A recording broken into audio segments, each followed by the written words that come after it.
Sekarang sudah siap untuk jalan-jalan virtual kali ini? Kita akan pergi ke 4 negara yang berdekatan, yaitu Mongolia, Cina, Rusia, dan Armenia. Sekarang kita kemana dulu ya? Gimana kalau kita ke Armenia dulu menuju kota tua Dilijan?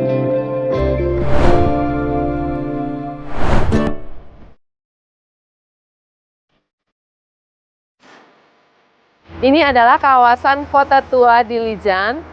Di belakang saya bisa kita lihat sisa bangunan dari zaman dulu yang mempertahankan arsitektur kuno Armenia dengan balkon kayunya dan jalan berbatu. Kawasan kota tua Dilijan ini adalah sebuah kota kecil di Armenia yang dikenal dengan julukan Swissnya Armenia karena suasana alamnya yang tenang dan sejuk layaknya lembah pegunungan di Eropa Barat. Deretan rumah-rumah kayu tua yang masih terawat berdiri rapi di sepanjang jalan menjadi saksi perjalanan sejarah warga lokal yang sejak lama hidup dari seni ukir dan kerajinan tangan. Di sini kita bisa menemukan juga ada sebuah pahatan di batu yang cukup unik namanya karchar. Kalau kita sorot ke dalam ukiran yang ini, itu bisa terlihat ada wajah di dalamnya. Dan ini sudah masuk dalam situs warisan dunia UNESCO karena keunikannya. Tak jauh dari kota tua Dilijan, perjalanan kami lanjutkan menuju biara Haghartsin. Ukir-ukiran salib dan ornamen klasik tertera pada bagian fasad, menjadi jejak seni para pengrajin masa lampau yang memahat iman dan harapan mereka ke dalam batu. Di dekat gereja ini berdiri sebatang pohon ek yang sudah sangat tua. Konon telah berusia ratusan tahun. Menariknya, bagian batang pohon ini berlubang besar, sehingga para pengunjung bisa berjalan melewatinya dari bawah. Nah, ini dia pohon eknya. Dari tadi orang melewati lubang ini, saya juga mau mencoba. Oke. Iya. Ternyata ini ada maknanya. Ini maknanya kesabaran dan fokus. Kita harus sabar melewati karena ini rendah dan fokus supaya nggak kejedut. Jadi, tadi saya tanyakan maknanya adalah seperti perjalanan spiritual seseorang harus sabar dan fokus. Dari sini, perjalanan kami lanjutkan menuju Biara Goshapang, sebuah kompleks biara abad ke-12 yang berdiri di desa Gosh, yang letaknya tak terlalu jauh dari Haghartsin. Merupakan salah satu situs keagamaan dan budaya yang paling berharga di Armenia. Arsitekturnya yang megah membalut sejarah yang kaya. Perjalanan kami berlanjut menuju Parslake, sebuah danau tenang yang berada di tengah rimbunnya hutan Dilijan. Sesampainya di sini, suasana langsung berubah lebih santai. Pengunjung duduk di bangku-bangku kayu di bawah pepohonan besar, menikmati udara sejuk sambil berbincang atau sekedar beristirahat setelah perjalanan panjang. Di tepi danau tampak jalur setapak yang menghubungkan area rekreasi dengan dermaga kecil. Air danau memantulkan warna abu kehijauan pepohonan musim dingin yang mulai meranggas. Beberapa orang terlihat mengayuh perahu bebek, menyusuri permukaan air yang tenang. Momen yang sederhana tapi terasa begitu menenangkan.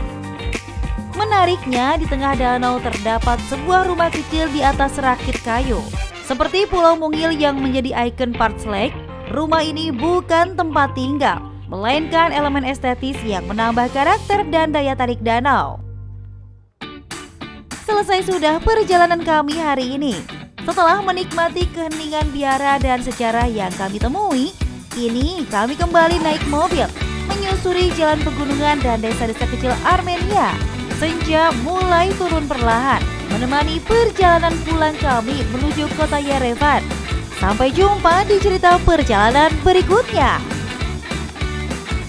Kalau tadi kita mengunjungi biara umat Nasrani di Armenia, kini kita akan mengunjungi biara juga di Mongolia, tapi biara untuk umat Buddha.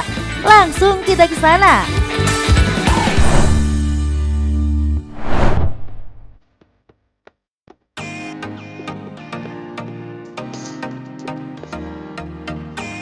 Di belakang saya ini adalah Gandan Monastery, biara Buddha paling besar yang ada di Mongolia. Yang menarik, di sini juga ada Gers, rumah tradisional orang Mongolia yang nomaden dengan pintu khasnya yang berwarna oranye. Dua hal ini seperti menggambarkan jiwa Mongolia yang spiritual dan bebas. Bentuknya bulat, sederhana namun syarat makna, dengan pintu berwarna oranye cerah yang langsung mencuri perhatian.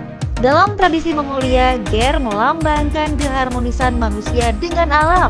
Sementara pintu berwarna oranye atau merah dimaknai sebagai simbol kehangatan, perlindungan, dan energi kehidupan yang menyambut siapapun yang masuk. Di atas ger ini terpasang bendera doa Buddhis yang berkibar tertiup angin. Bendera ini biasanya bergambar dewa pelindung atau simbol-simbol suci Buddhisme, berfungsi sebagai sarana penyebaran doa dan harapan baik.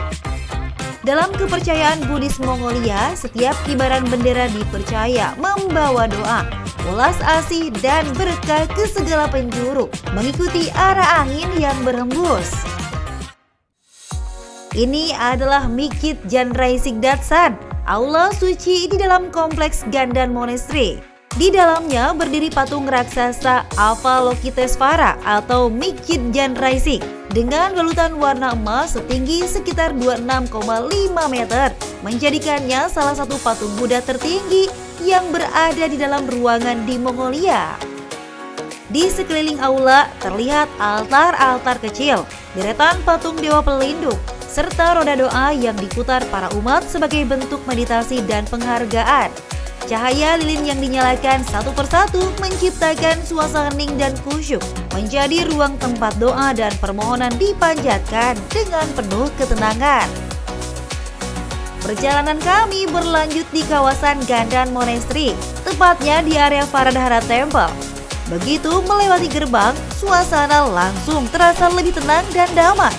Bangunan kuil berwarna merah dengan hiasan hijau dan atap emas terlihat kontras dengan langit biru Mongolia. Di halaman terlihat deretan roda doa dan jalan batu yang sering dilewati para biksu dan peziarah. Angin sejuk dan cahaya matahari membuat tempat ini terasa hangat dan nyaman. Kami meninggalkan area Faradhara Temple. Suasana masih terasa tenang dan menenangkan. Deretan roda doa terlihat berjajar, dipercaya membawa doa dan harapan bagi siapapun yang melewatinya. Di kejauhan, patung Buddha emas berdiri dengan tenang, seolah mengawasi kawasan biara. Kehadirannya menjadi pengingat untuk tetap menjaga keseimbangan batin, meski akan kembali ke tengah aktivitas kota. Melewati gerbang terakhir, kami kembali ke jalan utama Ulaanbaatar.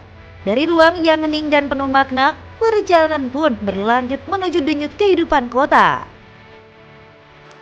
Di luar kawasan Gandan Monastery, suasana kota Ulaanbaatar kembali terasa. Di ruang terbuka ini, burung-burung merpati berkumpul di bawah pepohonan. Sementara warga dan wisatawan menikmati momen sederhana di tengah kota. Masih banyak destinasi menarik lainnya di dunia dalam kamera. Kita akan kembali keliling dunia setelah yang satu ini.